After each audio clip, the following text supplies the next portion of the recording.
Hello friends, welcome to Vandana study classes. मैं आपकी दोस्त वंदना और आज हम करने वाले हैं भारत के संविधान से और भारत की राजनीतिक व्यवस्था के मोस्ट इम्पॉर्टेंट क्वेश्चंस।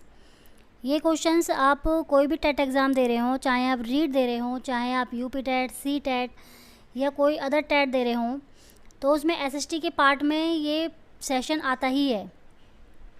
मतलब एसएसटी का जो पार्ट होता है, एसएसटी का जो एग्ज़ाम होता है, उसमें ये भारतीय संविधान से क्वेश्चन आते ही हैं। वीडियो को लास्ट तक ज़रूर देखिएगा। क्वेश्चंस का लेवल बहुत अच्छा है, आपको वाकई में बहुत अच्छा लगेगा।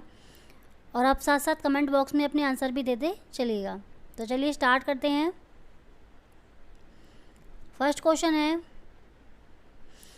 संविधान सभा की प्रथम बैठक की अध्यक्षता किसने की थी? संविधान सभा की प्रथम बैठक की अध्यक्षता किसने की थी? डॉक्टर राजेंद्र प्रसाद ने, डॉक्टर सच्चिदानंद सिन्हा ने, डॉक्टर भीमराव अंबेडकर ने या मौलाना अबुल कलाम आज़ाद ने?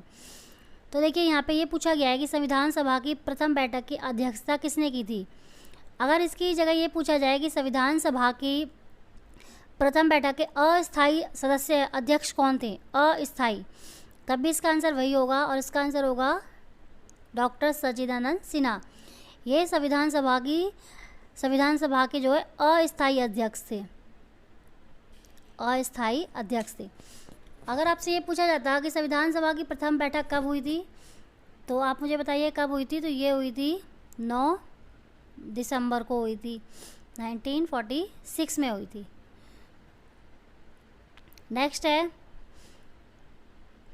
संविधान सभा के स्थायी अध्यक्ष कौन थे? अब देखिए, वहाँ उसमें पूछा था कि प्रथम बैठक के सदस्य कौन थे या अस्थायी अध्यक्ष कौन थे, तो वो थे डॉक्टर सच्चिदानंद सिन्हा। अगर आपसे पूछा था स्थायी अध्यक्ष कौन थे, तो ये कौन थे? ये थे डॉक्टर सच्चिदानंद सिन्हा, एस राधाकृष्णन, डॉक्टर राजेंद्र प्रसाद या डॉक्टर BR अम्बेडकर। तो आपको इसका सही आंसर होगा डॉक्टर राजेंद्र प्रसाद। और ये कब बने थे? स्थायी अध्यक्ष कब बनाया गया था? तो इनको बनाया गया था संविधान सभा की दूसरी बैठक में 11 दिसंबर को 1946 में। ये ध्यान रखिएगा। नेक्स्ट है, भारत की संविधान सभा की अंतिम बैठक कब हुई थी? ध्यान रखिएगा, मोस्ट इंपॉर्टेंट क्वेश्चन है ये। भारत की संविधान सभा की अंतिम बैठक कब हुई थी? 26 नवंबर 1949 को, 24 जनवरी 1950 को, 5 दिसंबर 1949 को या 26 जनवरी 1950 को? तो ये ध्यान रखिएगा कि संविधान सभा की अंतिम बैठक हुई थी। हमारा संविधान कब लागू हुआ था? सब जानते हैं, ये हमारा संविधान लागू हुआ था 26 जनवरी 1950 को हुआ था। तो उससे 2 दिन पहले ये लास्ट बैठक हुई थी, 24 जनवरी 1950 को हुई थी। और हमारे जो राष्ट्रपति जी बनाए गए थे, पहले राष्ट्रपति कौन थे? डॉक्टर राजेंद्र प्रसाद, वो भी इसी दिन बनाए गए थे। ये ध्यान रखिएगा। नेक्स्ट क्वेश्चन है, भारत में समवर्ती सूची की संकल्पना उद्धृत की गई है। भारत में जो समवर्ती सूची का जो लिया गया है, वो कहाँ से लिया गया, उद्धृत की गई है, मतलब किस देश से लिया गया है? स्विट्ज़रलैंड से, ऑस्ट्रेलिया से, फ्रांस से या दक्षिण अफ्रीका से? तो देखिए, आप सभी जानते हैं कि हमारे संविधान में जो कुछ भी है वो किसी ना किसी देश से लिया गया है। मतलब जो कुछ भी है, चाहे वो मूल अधिकार हो, मूल कर्तव्य हो, राष्ट्रपति हो, प्रधानमंत्री हो, मतलब ये सारे टॉपिक, ये सारी विधियाँ किसी ना किसी देश से ली गई हैं। इसलिए हमारे संविधान को उधार का थैला भी कहते हैं। तो ये समवर्ती सूची पूछा गया है, कहाँ से लिया गया? समवर्ती सूची होता क्या है? समवर्ती सूची वो होता है जब किसी विषय पर केंद्र सरकार और राज्य सरकार मिलकर कोई कानून बनाती है, तो वो होता है समवर्ती सूची का भाग होता है। तो ये हमारे संविधान में लिया गया है ऑस्ट्रेलिया से। सेकंड इसका राइट आंसर होगा। नेक्स्ट है, संविधान सभा के संवैधानिक सलाहकार कौन थे? संविधान सभा के संवैधानिक सलाहकार कौन थे? डॉक्टर राजेंद्र प्रसाद थे, BR अम्बेडकर जी थे, जवाहरलाल नेहरू थे या BN राव थे? तो संविधान सभा के जो संवैधानिक सलाहकार थे हमारे, ये BN राव थे। इन्होंने क्या है, संविधान बनने से पहले जो है 60 देशों के संविधानों का अध्ययन किया था और उसके बाद हमारा संविधान बनाया गया था। तो ये इसके संवैधानिक सलाहकार थे, BN राव। ये इंपॉर्टेंट है, ध्यान रखिएगा। ये जो भी क्वेश्चंस हम कर रहे हैं, ये क्वेश्चन ऑलरेडी एग्ज़ाम में आए हुए हैं, ठीक है फ्रेंड्स। तो ये इसलिए और भी इम्पॉर्टेंट हो जाता है। आप साथ साथ अपने आंसर कमेंट बॉक्स में देते चलिएगा ताकि आपको पता चले कि आपकी तैयारी कैसी चल रही है। संविधान सभा की प्रांतीय संविधान समिति का अध्यक्ष कौन था? संविधान सभा की प्रांतीय संविधान समिति का अध्यक्ष कौन था? सरदार वल्लभ भाई पटेल थे, डॉक्टर राजेंद्र प्रसाद थे, जवाहरलाल नेहरू थे या बी आर अम्बेडकर थे? तो जो प्रांतीय संविधान समिति का अध्यक्ष थे वो थे सरदार वल्लभ भाई पटेल। क्योंकि आज़ाद होने के बाद से मतलब जब ये हुआ था कि देश आज़ाद हो जाएगा तो उसके बाद प्रांतीय विभाग की स्थापना की गई थी, प्रांतीय समिति, और उसके अध्यक्ष सरदार वल्लभ भाई पटेल को बनाया गया था। इन्हीं के हाथ में था, जो देश था वो अलग अलग रियासतों में बटा हुआ था और सबको मिला के एक राज्य करना। आज जो हमारा भारत एक है, इतने सारे राज्यों को मिला के एक भारत के रूप में जाना जाता है, वो इन्हीं के सरदार वल्लभ भाई पटेल जी के प्रयासों के कारण ही हुआ था। नेक्स्ट है, संविधान सभा में उद्देश्य प्रस्ताव किसके द्वारा प्रस्तुत किए गए थे? संविधान सभा में उद्देश्य प्रस्ताव किसके द्वारा प्रस्तुत किए गए थे? Doctor Rajendra Prasad, doctor B R Ambedkar, Pandit Jawaharlal Nehru या सी गोपालचारी के? तो इसका जो सही आंसर हो जाएगा ये हुआ था पंडित जवाहरलाल नेहरू के द्वारा उद्देश्य प्रस्ताव प्रस्तुत किए गए थे, और बाद में यही क्या हुआ था, हमारे संविधान की प्रस्तावना बनी थी। नेक्स्ट क्वेश्चन है, डॉक्टर बी आर अम्बेडकर की अध्यक्षता में संविधान सभा के द्वारा प्रारूप समिति का गठन कब किया गया था? देखिए, प्रारूप समिति थी, उसका गठन कब किया गया था ये पूछा गया है। 3 जून 1947 को, 29 अगस्त 1947 को, 22 जनवरी 1947 को या 15 दिसंबर 1946 को? तो सही आंसर आप भी अपने कमेंट बॉक्स में देते चलिएगा साथ साथ। तो इसका जो सही आंसर हो जाएगा वो हो जाएगा 29 अगस्त 1947 को। नेक्स्ट है, संविधान को 26 जनवरी 1950 के दिन लागू करने का निर्णय इसलिए लिया गया क्योंकि मतलब संविधान को हम सभी जानते हैं कि हमारा जो संविधान है वो 26 नवंबर 1949 को बनके तैयार हो गया था, लेकिन वो उस दिन पूर्ण रूप से लागू नहीं किया गया था। क्यों नहीं किया गया था? और इसको फिर 26 जनवरी 1950 को ही लागू किया था, क्यों? तो यही पूछा गया है। तो पहला है, कांग्रेस ने इस तिथि को 1930 में स्वतंत्रता दिवस के रूप में मनाया था। इस तिथि को 1942 में भारत छोड़ो आंदोलन प्रारंभ किया गया था, यह एक शुभ दिन था, या उपरोक्त सभी? तो इसका सही आंसर हो जाएगा कांग्रेस ने इस तिथि को 1930 में स्वतंत्रता दिवस के रूप में मनाया था। हमारा जो संविधान है वो 26 नवंबर 1949 को बनके तैयार हो गया था, लेकिन उस दिन लागू नहीं किया था क्योंकि 1930 में 26 जनवरी 1950 के दिन ही पहली बार जो है स्वतंत्रता दिवस मनाया गया। लाहौर अधिवेशन में पूर्ण स्वराज की मांग करके स्वतंत्रता दिवस मनाया गया था। तो हमारे देश के ये सभी बड़े लोग चाहते थे मतलब कि उसी दिन हमारा, पहले चाहते थे कि उसी दिन मतलब 26 जनवरी को ही हमारा देश आज़ाद हो, लेकिन ऐसा हो नहीं पाया। तो उसके बाद जब ये संविधान लागू किया गया तो 26 जनवरी को जब तैयार हो गया था संविधान तैयार हो गया था लागू करने के लिए, तो उस दिन पूर्ण रूप से लागू नहीं किया गया था। और इसे फिर लागू कब किया गया? 26 जनवरी 1950 को, क्योंकि इस दिन हमारा 1930 में पहला स्वतंत्रता दिवस मनाया गया था। नेक्स्ट है, भारत का संविधान किस तिथि को अपनाया स्वीकृत किया गया? भारत का संविधान किस तिथि को अपनाया? ये देखिए 2 क्वेश्चन है, ये ध्यान रखिएगा। अगर पूछा जाए संविधान अपनाया या स्वीकृत किया गया तो ये कब किया गया था? तो ये किया गया था 26 नवंबर 1949 को। लेकिन अगर आपसे पूछा जाता कि लागू कब किया गया था तो हम सभी जानते हैं, तो ये 26 जनवरी 1950 को। ठीक है फ्रेंड्स, तो ये 2 क्वेश्चन याद रखिएगा। मैं से अपनाया या स्वीकृत पूछा जाए, अपनाया गया स्वीकृत पूछा जाए तो 26 नवंबर 1949 को, और लागू पूछा जाए तो 26 जनवरी 1950 को। नेक्स्ट है, निम्नलिखित में से कौन सा शब्द भारतीय संविधान की प्रस्तावना में सम्मिलित नहीं है? समाजवादी, पंथ निरपेक्ष, लोक कल्याण या प्रभुता संपन्न? देखिए, प्रस्तावना से कोई भी क्वेश्चन आपका गलत नहीं होगा। आप कोई भी बुक ले रहे हो गवर्नमेंट स्कूल की, एनसीईआरटी की कोई भी बुक हो, उसके स्टार्टिंग में आपको जो है प्रस्तावना लिखी हुई मिलती है। तो आप कोशिश कीजिएगा कि 1-2 बार अगर वो प्रस्तावना पढ़ लेते हैं तो इससे क्वेश्चन गलत नहीं होगा। तो प्रस्तावना में कौन सा शब्द सम्मिलित नहीं है? तो समाजवादी सम्मिलित है, पंथ निरपेक्ष भी सम्मिलित है और प्रभुता संपन्न भी सम्मिलित है। तो सम्मिलित नहीं है इसमें लोक कल्याण सम्मिलित नहीं है। ध्यान रखिएगा कि आज तक प्रस्तावना में सिर्फ एक बार ही संशोधन हुआ है, और कब हुआ है? 42वां संविधान संशोधन 1976 में। और उसमें क्या हुआ था? 3 शब्द जोड़े गए थे। पहले प्रस्तावना में जो है 85 शब्द हुआ करते थे, और करंट अभी पूछा जाए प्रस्तावना में कितने वर्ड हैं तो 8 वर्ड हैं। भारतीय संविधान की प्रस्तावना में संशोधन किस वर्ष हुआ था? देखिए, पूछा गया है किस वर्ष हुआ था। 1975 में, 1976 में, 1978 में, 1992। तो भारतीय संविधान में आज तक सिर्फ एक बार संशोधन हुआ है, ये ध्यान रखिएगा। प्रस्तावना में सिर्फ एक ही बार संशोधन हुआ है, और ये हुआ था 1976 में। और ये कौन सा संविधान संशोधन था? तो ये 42वां संविधान संशोधन था, ध्यान रखिएगा। नेक्स्ट है समाजवादी तथा धर्मनिरपेक्ष शब्द संविधान की प्रस्तावना में सम्मिलित किए गए थे। समाजवादी और धर्मनिरपेक्ष शब्द संविधान की प्रस्तावना में कब सम्मिलित किए गए थे?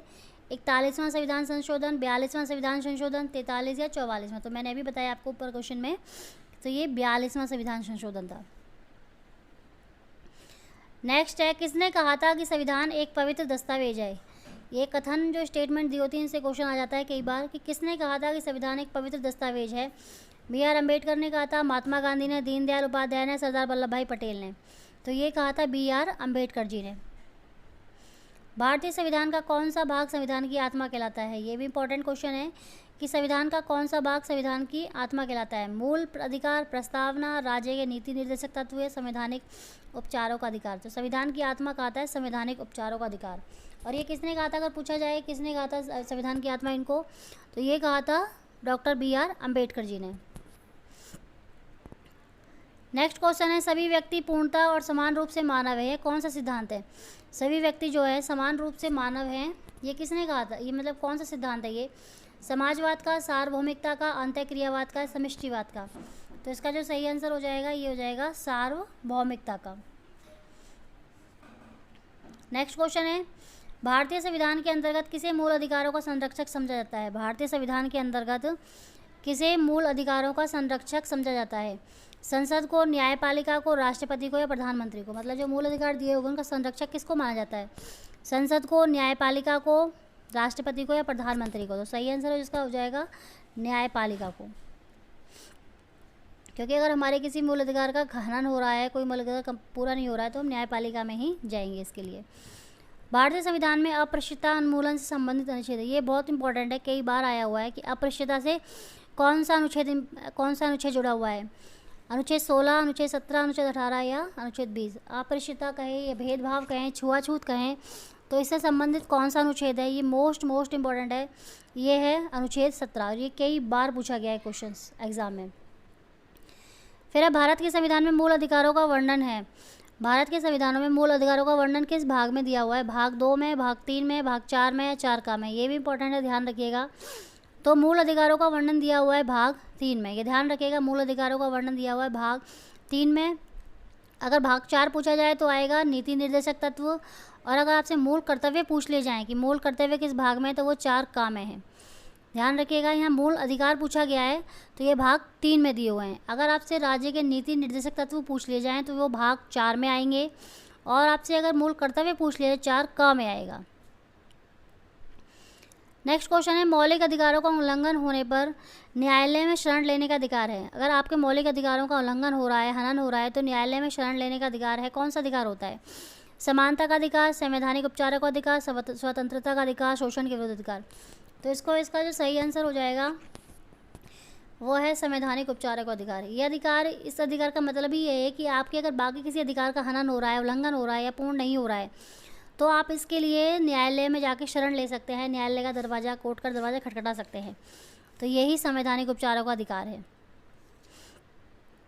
नेक्स्ट है मौलिक अधिकारों के अंतर्गत कौन सा अनुच्छेद बच्चों के शोषण से संबंधित है? मौलिक अधिकारों के अंतर्गत कौन सा अनुच्छेद जो है बच्चों के शोषण से संबंधित है? अनुच्छेद 17, अनुच्छेद 22, अनुच्छेद 24, अनुच्छेद 32?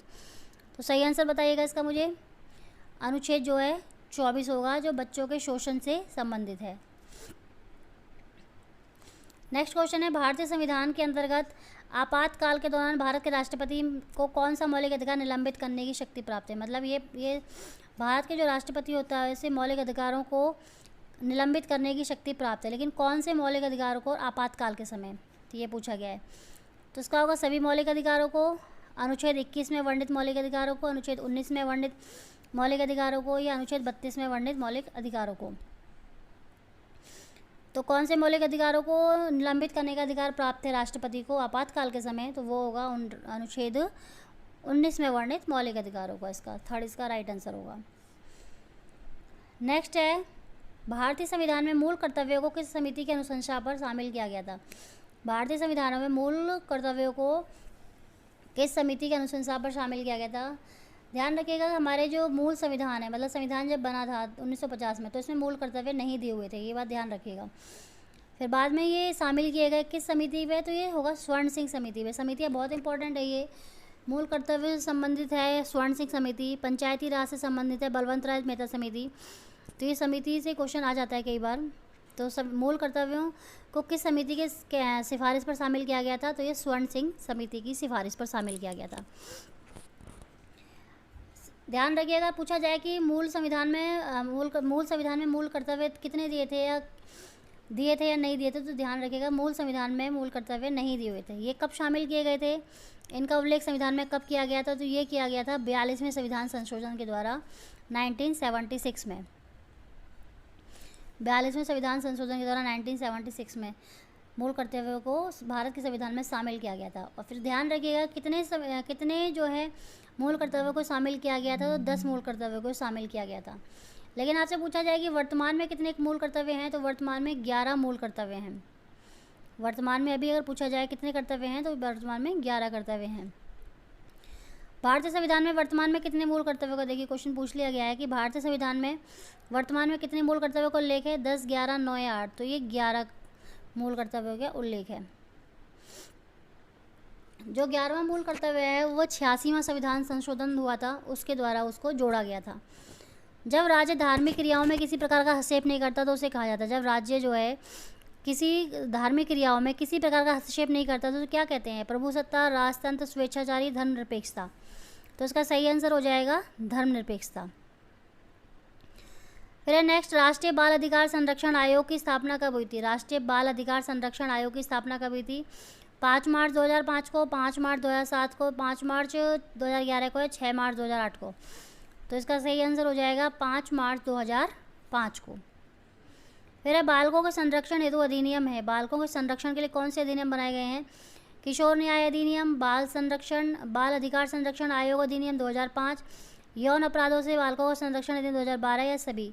तो बालकों के संरक्षण के लिए ये सभी जो है अधिनियम बनाए हुए हैं।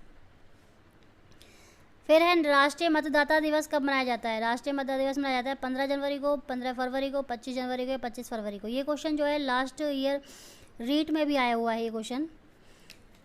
तो राष्ट्रीय मतदाता दिवस मनाया जाता है 25 जनवरी को। इसको अगर राष्ट्रीय मतदाता दिवस पूछा जाए या इसको नेशनल वोटर डे भी कह सकते हैं, नेशनल